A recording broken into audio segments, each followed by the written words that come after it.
क्या हाल है। मेरा नाम डॉक्टर एन के शर्मा है।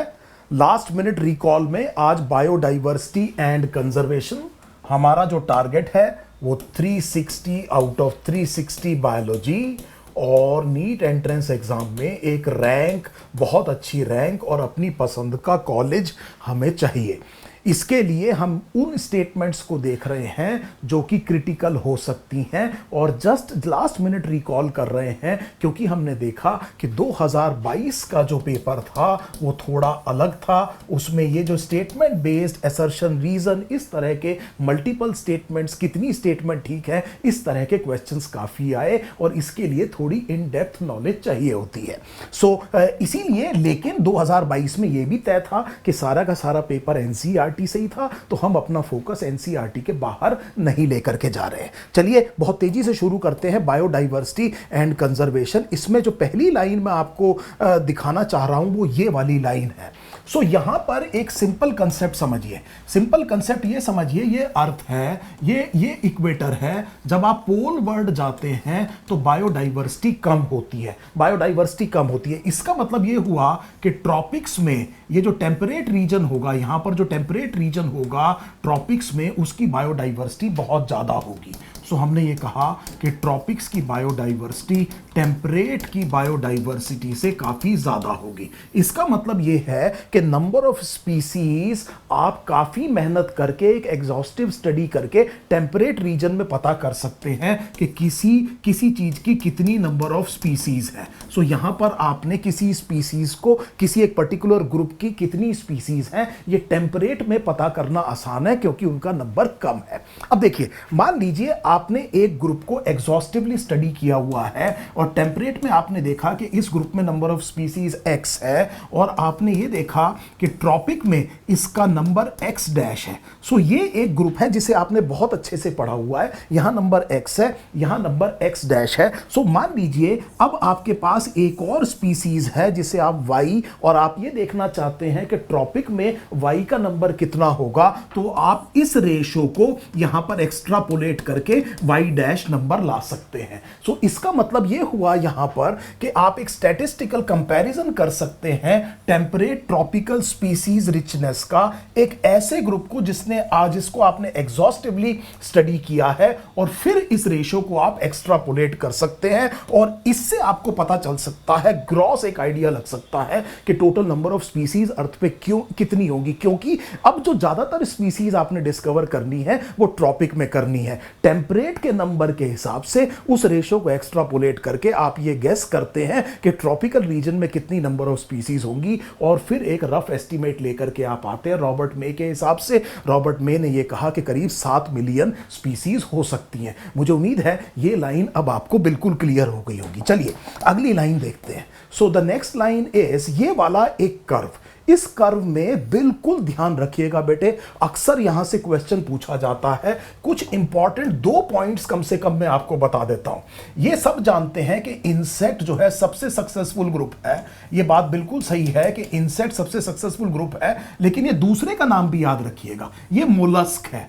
मोलस्क जो है बेटे, it is the second most numerous group after insect. मान लीजिए एग्जामिनर आपसे पूछे कि इंसेक्ट के बाद कौन, तो आंसर कौन है बेटे? मोलस्क। और मोलस्क जो है वो सबसे ज्यादा सक्सेसफुल मरीन एनवायरनमेंट में, अगर केवल मरीन एनवायरनमेंट की बात हो तो मोलस्क 1 हो जाएगा। इंसेक्ट्स तो बेटे आप जानते हैं अलग अलग एनवायरनमेंट्स में आपको देखने को मिलेंगे, लेकिन मरीन एनवायरनमेंट में अगर आप बात करेंगे तो आर्थ्रोपोड से ज्यादा केवल मरीन एनवायरनमेंट में कौन है? मोलस्क। ओवरऑल कौन है बेटे? आर्थ्रोपोड है। क्या ये बात बिल्कुल क्लियर हो गई?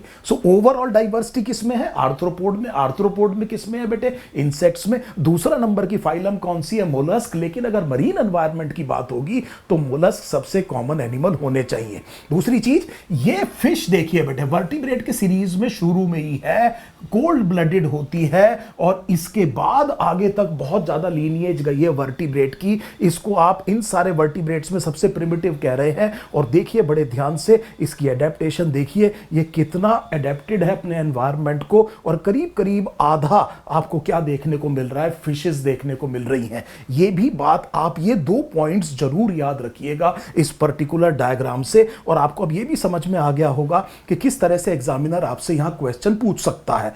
प्रोकैरियोटिक स्पीसीज में इसे कहते हैं स्पीसीज प्रॉब्लम। हमें नहीं पता प्रोकैरियोटिक स्पीसीज कितनी है। एग्जामिनर आपसे पूछे कि क्यों नहीं पता, क्योंकि जब भी हमारे दिमाग में स्पीसीज कंसेप्ट आता है तो हमारे दिमाग में यूकैरियोटिक स्पीसीज आती हैं, हमारे दिमाग में सेक्सुअल रिप्रोडक्शन आता है। हम ये कहते हैं कि एक स्पीसीज दूसरी स्पीसीज से रिप्रोडक्टिवली आइसोलेटेड है। स्पीसीज एक ऐसे ग्रुप ऑफ ऑर्गेनिज्म को कहते हैं जो आपस में इंटरब्रीड करके फर्टाइल ऑफस्प्रिंग प्रोड्यूस करें। ये आपको पता है बायोलॉजिकल स्पीसीज कंसेप्ट है, और इस तरह का कंसेप्ट आप प्रोकैरियोट में नहीं लगा सकते। तो हमें पक्के तौर पे नहीं पता है कि प्रोकैरियोट्स में कितनी स्पीसीज हैं। कुछ असर्शन रीजन क्वेश्चंस, उनके आंसर जो सजेस्टेड है वो आपके साथ डिस्कस कर रहा हूं। आगे चलिए, देखिए यहां पर ट्रॉपिक्स के बारे में क्या स्पेशल है। अब आप समझ लीजिएगा इस बात को, यहां पर 3 पॉइंट्स दिए हुए हैं, यहां पर 3 पॉइंट्स दिए हुए हैं। बड़े ध्यान से समझिएगा कि ट्रॉपिक्स में इतनी डाइवर्सिटी क्यों है, इतनी बायोडाइवर्सिटी क्यों है, इसके बारे में क्या स्पेशल है। तो 3 पॉइंट्स है। पहला पॉइंट समझिए। इसको मैं थोड़ा सा धीरे से एक्सप्लेन करता हूं, दिमाग लगाइएगा। पहला पॉइंट ये है कि ये जो स्पेसिएशन है बेटे, speciation is a function of time. Speciation is a function of time. जितना ज्यादा अनडिस्टर्ब्ड टाइम मिलेगा उतना ज्यादा स्पेसिएशन के चांसेस है। यहां पर मैं दोबारा लिख देता हूं, मैंने ये कहा कि speciation is a function of time. जितना ज्यादा अनडिस्टर्ब्ड टाइम मिलेगा उतना ज्यादा स्पेसिएशन के चांसेस है। Is generally a function of time, और जहां पर बेटे अनडिस्टर्ब्ड मिलेगा वहां स्पेसिएशन ज्यादा। स्पेसिएशन का मतलब है कि पहले की इसकी स्पीसीज से नई स्पीसीज का बनना। इस चीज को आप क्या कहते हैं बेटे, स्पेसिएशन कहते हैं। इसकी प्रोबेबिलिटी ज्यादा है। ट्रॉपिक में पॉइंट नंबर 1 तो ये आएगा। नंबर 2 पॉइंट ये आएगा कि अगर एरिया बहुत ज्यादा स्टेबल है, जैसे ट्रॉपिक में रहता है, अगर एरिया स्टेबल है तो वहां पर निश स्पेशलाइजेशन का स्कोप है। निश स्पेशलाइजेशन का स्कोप है। इसका मतलब यह है रिसोर्स पार्टीशनिंग वगैरह के साथ में एक दूसरे के साथ में रहना सीख सकते हैं ऑर्गेनिज्म, और वहां पर ज्यादा निश अवेलेबल होंगे और इसलिए ज्यादा डाइवर्सिटी देखने को मिलेगी। ये पॉइंट नंबर 2 है। पॉइंट नंबर 3 में देखिए, ये बच्चों को काफी जल्दी अट्रैक्ट करता है क्योंकि ट्रॉपिक्स में ज्यादा सोलर एनर्जी है। इसका मतलब वहां प्रोडक्टिविटी ज्यादा होगी, लेकिन शब्द देखिए, इट माइट कंट्रीब्यूट इनडायरेक्टली, इसलिए हम इसको नंबर 3 में रख रहे हैं। मैंने अक्सर बच्चों को ये नंबर 1 इंपॉर्टेंस का कंसेप्ट बताते हुए देखा है कि जी क्यों ट्रॉपिक में इतना ज्यादा बायोडाइवर्सिटी होती है। ये काफी अपील करता है। आप उम्मीद है आप समझ पा रहे होंगे गलती क्या होती है। सबसे बड़ी चीज है स्पेसिएशन के लिए टाइम मिल रहा है, अनडिस्टर्ब मान के चलिए, निश स्पेशलाइजेशन हो रहा है, और फिर हम ये कह सकते हैं कि हाँ हो सकता है कि ज्यादा जो सोलर रेडिएशन है, ज्यादा जो प्रोडक्टिविटी है वो इनडायरेक्टली कंट्रीब्यूट कर सकती है ज्यादा बायोडाइवर्सिटी को। मुझे उम्मीद है आप एनसीईआरटी का कंटेक्स्ट अब आप बहुत अच्छे से समझ गए होंगे। एक और चीज देखिए, यहां पर बहुत ज्यादा बच्चों को कंफ्यूजन होता है स्पीसीज एरिया रिलेशनशिप में। इसको मैं आज थोड़ा सा आसान करता हूं। आपको याद क्या करना है इसमें, ये देखिए, आप इसका मतलब समझिए पहले सिंपल भाषा में। ये फॉर्मूला वगैरह तो आपने याद किया हुआ है। मैं ये कह रहा हूं कि मान लीजिए ये एक मेन लैंड है और इसके पास में 2 आइलैंड्स हैं, और 2 आइलैंड में फर्क यह है कि इनका साइज अलग अलग है। तो होगा क्या कि यहां से कॉलोनाइजेशन होगा, 2 चीजें होंगी। कॉलोनाइजेशन, यहां से स्पीसीज कहां पहुंचेंगी, दोनों आइलैंड पर पहुंचेंगी, और इस जगह पर कुछ एक्सटिंक्शन होगा। कुछ जो पहुंचेंगे वो बच नहीं पाएंगे, तो क्या होगा बेटे, एक्सटिंक्शन होगा। यहां से ऑर्गेनिज्म आते जाएंगे, यहां रहते जाएंगे, कुछ मरते चले जाएंगे। तो कॉलोनाइजेशन होगा, एक्सटिंक्शन होगा, लेकिन उसके बाद में एक इक्विलिब्रियम आ जाएगा। इक्विलिब्रियम आ जाएगा और उस इक्विलिब्रियम पे एक नंबर ऑफ स्पीसीज स्पीसीज एक पर्टिकुलर एनवायरमेंट में मिलेगी। क्या ये बात समझ में आ गई? एक जगह बाहर से आ रहे हैं, उसको आपने क्या कहा, कॉलोनाइजेशन, और वहां पर क्या हो रहा है, एक्सटिंक्शन, और एक पॉइंट आएगा जब वहां पर इक्विलिब्रियम आ जाएगा। सिंपल सी बात हम ये कह रहे हैं कि जो लार्जर एरिया है वहां पर नंबर ऑफ स्पीसीज इक्विलिब्रियम पे ज्यादा होंगी। सीधी सी बात यह है। तो स्पीसीज एरिया रिलेशनशिप ये समझिए, ज्यादा बड़ा एरिया उसमें हमने ये कहा नंबर ऑफ स्पीसीज इक्विलिब्रियम पे हमेशा छोटे वाले से ज्यादा होंगी। और इसको एक और तरीके से हम ये कहते हैं कि मान लीजिए दो आइलैंड हैं जिनका साइज सेम है, पर एक पास है और एक दूर है, तो पास वाले पर नंबर ऑफ स्पीसीज ज्यादा होंगी। सो इसे आप क्या कह रहे हैं कि आइलैंड पर नंबर ऑफ स्पीसीज एरिया के हिसाब से आप कह रहे हैं ज्यादा एरिया ज्यादा स्पीसीज होंगी। इसीलिए हम कहते हैं कि हैबिटेट लॉस एंड फ्रेगमेंटेशन बहुत ज्यादा डेट्रीमेंटल है बायोडाइवर्सिटी के। तो अगर कोई जना मुझसे ये कहे कि सर आप 100 एकड़ के 10 प्लॉट ले लीजिए अलग अलग जगह, तो मैं आप बायोडाइवर्सिटी को कंजर्व करने के लिए, तो मैं उससे यह कहूंगा कि आप मुझे 1000 एकड़ का या 700 एकड़ का एक ही जगह दे दीजिए, क्योंकि जितना ज्यादा बड़ा एरिया होगा उतना ही बायोडाइवर्सिटी होगी। यह चीज बेसिकली आप समझिए स्पीसीज एरिया रिलेशनशिप। तभी आपकी एनसीईआरटी नीचे कह रही है कि लार्जर कॉन्टिनेंट्स में यह स्टीप होगा, नंबर ऑफ स्पीसीज हमेशा क्या होंगी बेटे, ज्यादा होंगी। धीरे जैसे जैसे आप एरिया बढ़ाते जाएंगे up to a limit number of species क्या होंगी, इंक्रीज होंगी। यह है स्पीसीज एरिया रिलेशनशिप। मुझे उम्मीद है यह बात समझ में आ गई, और इसको बायोडाइवर्सिटी कंजर्वेशन में हम किस तरह से इस्तेमाल करते हैं यह भी आपको समझ में आ गया। बैक ऑफ द माइंड में इस बात को रखिएगा। अब देखिए इसके आगे चलते हैं, एक और लाइन में आपको बताता हूं, देखिए बड़े ध्यान से।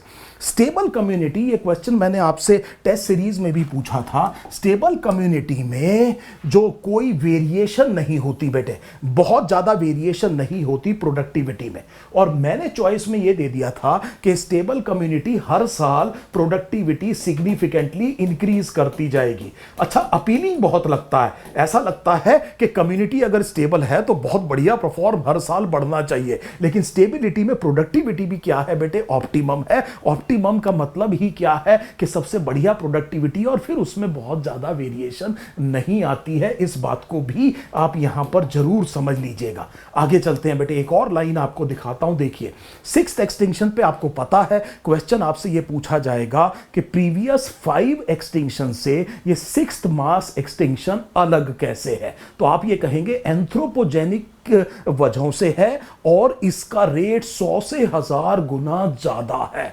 डिफरेंस ये है कि ये रेट ऑफ एक्सटिंक्शन बहुत ज्यादा है, 100 से 1000 गुना ज्यादा है, और उसकी वजह यह है कि मैन मेड डिस्टर्बेंसेस हैं। नेचर में अपने आप जब डिस्टर्बेंस होती है तो इकोसिस्टम ओकेजनल डिस्टर्बेंस के लिए रेजिस्टेंट भी होता है, रेजिलिएंट भी होता है, उसे ठीक भी कर लेता है। लेकिन मैन मेड जब डिस्टर्बेंसेस आती है तो नेचर को आइडिया नहीं है कि उससे किस तरह से निपटा जाए, इसीलिए उसके जो असर हैं वो ज्यादा डेट्रीमेंटल होते हैं। मुझे उम्मीद है ये बात भी क्लियर हो गई होगी। एक और चीज समझिए, लॉस ऑफ बायोडाइवर्सिटी में वेरिएबिलिटी इकोसिस्टम प्रोसेसेस की इंक्रीज करती है। Water use, plant productivity, paste और डिजीज साइकिल, इनकी वेरिएबिलिटी इंक्रीज करती है। सो कई बार बच्चे इसको इंटरप्रेट करते हैं कि इसमें जैसे मान लीजिए प्लांट प्रोडक्टिविटी इंक्रीज करती है, मैं ये कह रहा हूं वेरिएबिलिटी इंक्रीज करती है। आप जानते हैं, आप देख भी रहे होंगे कंटेम्प्रेरी टाइम्स में कभी बहुत गर्मी हो जाती है और एकदम अचानक बारिश वगैरह आप देख रहे हैं काफी ज्यादा हो जाती हैं, हवाएं चलने लगती हैं। आप देख रहे हैं कभी टेम्परेचर बहुत ज्यादा हो जाता है, कभी अचानक हवा चलनी शुरू हो जाती है। आप लोग एक दूसरे से कहते हैं पता नहीं कौन सी मौसम की बारिश हो रही है। ये सारा का सारा जो कोरिलेशन है, ये वेरिएबिलिटी क्या कर रहा है बेटे, इंक्रीज कर रहा है। वेरिएबिलिटी जब इंक्रीज होती है तो अब हमने ये कहा कि आपकी प्रेडिक्टिव वैल्यू कम हो जाती है। इस शब्द को देखिए बेटे, यहां पर अक्सर मैंने देखा है कि बच्चे केवल लॉस की बात करते हैं। मैं यहां फ्रेगमेंटेशन की भी बात बता रहा हूं आपको। ये एक एरिया है और ये एरिया बेटे छोटा हो गया, बाकी खत्म हो गया। चलो ये बात तो समझ में आ गई, लेकिन एक और चीज समझिए, अगर बीच में से मैंने सड़क निकाल दी और इस तरफ कुछ गांव बसा दिए तो एक बड़े एरिया को 2 छोटे एरिया में फ्रेगमेंट कर दिया, टुकड़े कर दिया। और अभी मैंने स्पीसीज एरिया रिलेशनशिप बताया था, ये फ्रेगमेंटेशन भी बहुत नुकसान करेगा। इसीलिए मैं मैमल्स और बर्ड्स जिनको लार्जर टेरिटरीज चाहिए, उनको बेटे बहुत ज्यादा असर होता है फ्रेगमेंटेशन का। तो केवल हैबिटेट लॉस नहीं है बेटे, फ्रेगमेंटेशन भी है। मुझे उम्मीद है ये बात जो मैं समझाने की कोशिश कर रहा हूं, आप बहुत अच्छी तरह से इसको कैच कर पा रहे हैं। आगे चलते हैं, देखिए एक आध लाइन और होगी यहां पर। देखिए एलियन स्पीसीज किसी भी एरिया में इन्वेजिव क्यों हो जाती है कई बारी। सो मान लीजिए कोई स्पीसीज फिनोमिनल रेट पर रिप्रोड्यूस करती है, जैसे for example water hyacinth offset से एसेक्सुअली फिनोमिनल रेट पे रिप्रोड्यूस करता है और आउट कंपीट कर जाता है जो रेजिडेंट स्पीसीज है उनको। लेकिन एक बहुत इंपॉर्टेंट चीज है कि एलियन स्पीसीज काफी कॉमनली इन्वेजिव हो जाती हैं अगर जहां पर उनको इंट्रोड्यूस किया गया है वहां पर उनका नेचुरल प्रेडेटर नहीं है। अगर नेचुरल प्रेडेटर नहीं है तो फिर उनकी पॉपुलेशन बेटे कंट्रोल में नहीं रहेगी, और उसके बाद अगर उनका रेट ऑफ रिप्रोडक्शन काफी ज्यादा है तो वो फिनोमिनल रेट पर इंक्रीज करेंगे। सो बेसिकली एक फॉर एग्जांपल एक कैक्टस इंट्रोड्यूस किया ऑस्ट्रेलिया में, आपकी एनसीईआरटी में एक एग्जांपल है, और वो इन्वेजिव हो गया। फिर उसको कंट्रोल करने के लिए एक मॉथ को इंट्रोड्यूस किया गया, एक नेचुरल प्रेडेटर को इंट्रोड्यूस किया गया। सो बायोलॉजिकल कंट्रोल जब करा जाता है तो वो इसी चीज पर डिपेंड करता है कि जो प्रेडेटर है वो प्रे की पॉपुलेशन को रेगुलेट कर सकता है। ये भी लाइन है आपकी एनसीईआरटी की। मुझे उम्मीद है ये सारी चीजें आपको बहुत अच्छी तरह समझ में आ रही होगी। सिंपल क्वेश्चन सीधा ये आएगा कि इस पर्टिकुलर चीज के एक्सटिंक्ट होने की क्या वजह है। पैसेंजर पिजन क्यों एक्सटिंक्ट हो गया, वाटर हाइसिंथ क्या चीज है, लेंटाना कमारा किसे कहते हैं, क्लेरियास गैरीपाइनस ये क्या चीज है, ये डायरेक्ट क्वेश्चन आ सकता है। आगे चलते हैं बेटे, एक और इंपॉर्टेंट चीज देखिएगा यहां पर कि यहां पर हम ये कह रहे हैं कि अगर किसी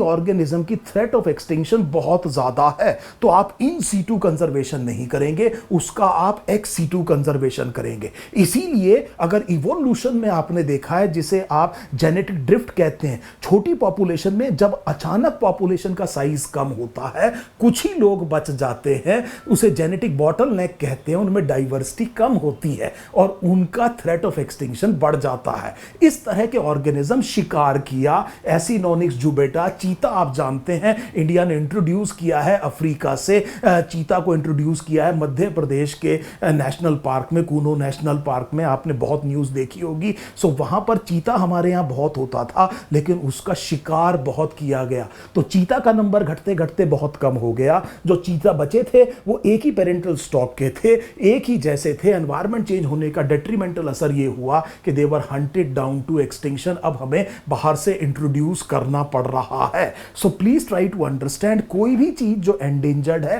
थ्रेटन्ड है, उसका आपको ex situ off site conservation करना पड़ेगा। आप उसे वहां से हटाएंगे जहां पर वो मिलता है, अपने में कैप्टिविटी ब्रीडिंग करेंगे। कैप्टिविटी ब्रीडिंग में आप जानते हैं मियोसिस होगा, और मियोसिस से आप ये होप कर रहे हैं कि वेरिएशंस वापस आ जाएं, और जब वेरिएशंस वापस आ जाएंगी तो कंट्रोल्ड एनवायरमेंटल सेटिंग में उनको रीइंट्रोड्यूस करेंगे उनके हैबिटेट में। ये बेसिक चीज है। दूसरी चीज, ये जो हॉट स्पॉट्स हैं इसमें तीन चीजें समझिए। हॉट स्पॉट वो है जिसमें एक नंबर ऑफ स्पीसीज बहुत ज्यादा है, दूसरा एंडेमिज्म बहुत ज्यादा है, स्पीसीज वेरिएबिलिटी बहुत है, इसमें बहुत ज्यादा स्पीसीज रिचनेस बहुत है। सो स्पीसीज रिचनेस बहुत है, एंडेमिज्म का मतलब यहीं मिलने वाली स्पीसीज और कहीं नहीं मिलती, ये भी बहुत ज्यादा है। और तीसरी चीज जो एनसीईआरटी मेंशन नहीं कर रही है, मैं भी आपको बता रहा हूं, वो ये है कि थ्रेट ऑफ एक्सटिंक्शन भी ज्यादा है। तो ये वो एरिया है जहां पर हम अपना पूरा का पूरा ध्यान केंद्रित करते हैं। अब इनका नंबर 34 है, आप एनसीईआरटी को ही फॉलो कीजिए। और हमने ये कहा कि इसका एरिया बहुत कम हो सकता है, इनका एरिया केवल 2% है, पर क्योंकि यहां पर स्पीसीज रिचनेस बहुत ज्यादा है, क्योंकि यहां एंडेमिज्म बहुत ज्यादा है, बाकी जगह तो जो स्पीसीज मिलती हैं वो और कहीं भी मिल जाती हैं, यहां वाली कहीं और नहीं मिलती। इसके अलावा थ्रेट ऑफ एक्सटिंक्शन हाई है, इकोलॉजिकली सेंसिटिव एरिया है, यहां पर अगर हम अपना ध्यान करें, हम पूरे वर्ल्ड में एक साथ बेटे अपना ध्यान नहीं लगा सकते, तो वो ध्यान हमने किस पे कंसंट्रेट किया, हॉटस्पॉट पे, और हम बहुत आसानी से 30% तक लॉस को रिकवर कर सकते हैं। तो मुझे उम्मीद है कि बायोडाइवर्सिटी इन कंजर्वेशन में कुछ इंटरेस्टिंग लाइंस मैंने आपको दिखाई, आपको इसका बेसिक कंसेप्ट समझ में आया होगा। कोई भी क्लैरिफिकेशन चाहिए, आप एक तो चैनल को सब्सक्राइब कीजिए और फटाफट कमेंट सेक्शन में मुझे डालिए। अगर कोई कंफ्यूजन अभी भी है तो मैं उसको क्लियर करता हूं। Thank you so much.